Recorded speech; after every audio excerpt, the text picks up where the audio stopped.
De notre concours, eux, font 3 fois mieux. Est-ce qu'ils ont un secret ou alors une technique particulière? Quel est le profil de nos joueurs? Sophia Pekmez en a rencontré quelques-uns qui se trouvent en tête et en queue de classement. Ils sont sur le podium depuis un moment. 2 hommes, 2 styles. Style boursicoteur pépère pour François Riedo. Oui, j'ai fait ça par hasard. Je me suis lancé là-dedans et puis voilà quoi. Style trader nerveux pour François Campiche. Il faut vraiment réfléchir rapidement et agir rapidement. Et moi, c'est ce côté-là que j'aime bien. Bien que très différents, François 1 et 2 entrent dans le profil type des joueurs TTC tel que dressé par notre partenaire. C'est Ariane Assuscote qui suit l'évolution du concours.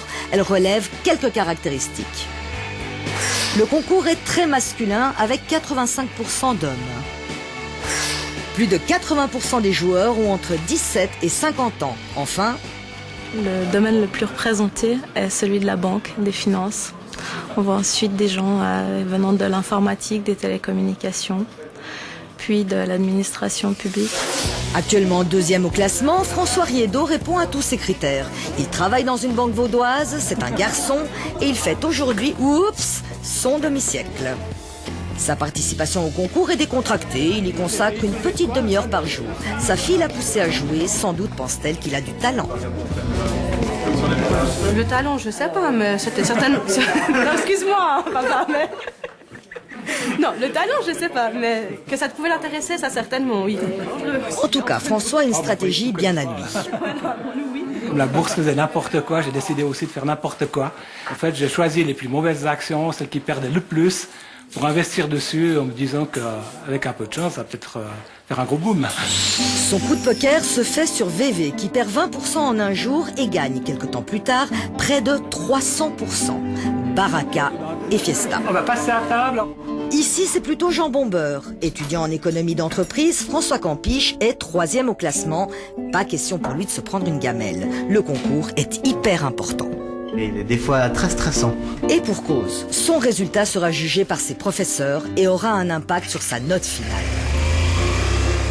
Cap sur la Haute École de Gestion à Genève où François se spécialise dans la gestion de portefeuille.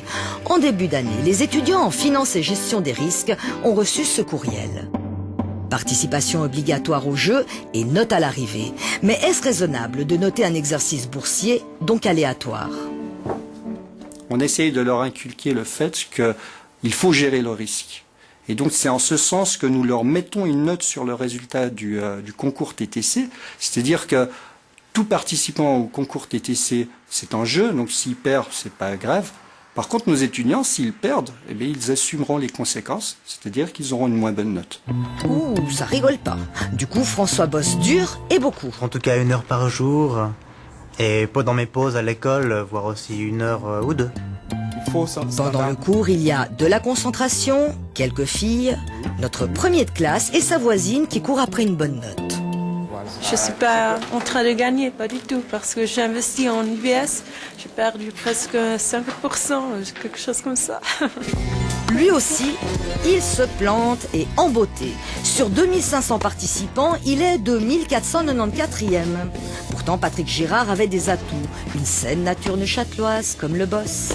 Et un vrai parcours de trader. Il a déjà gagné 2 concours boursiers avec les honneurs de la une. Alors pourquoi il traîne les pieds dans notre jeu à nous ?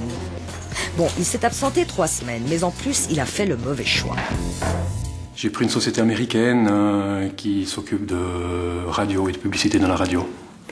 Donc une toute petite société qui vaut à peu près $1 et puis qui aurait très bien pu remonter à $2 ou $3, donc qui aurait pu me faire remonter fortement dans le classement, mais malheureusement elle vaut plus que 20 cents. Ce qui fait les délices de son frère. Acheter une action à 1 puis ça vaut 20 cents, il faut être fort effectivement. Quant aux copains, ils ne savent rien de la contre-performance. Non, ils pensaient que d'ailleurs je l'avais pas fait parce que j'étais pas dans les premiers au classement sur la TSR, donc... Ben voyons. Enfin, récapitulons. Patrick, comme la majorité des joueurs, ne fait pas mieux que l'indice TTC. Nos 2 François ont triplé la mise et se situent au-dessus de la courbe, comme plus de 600 participants.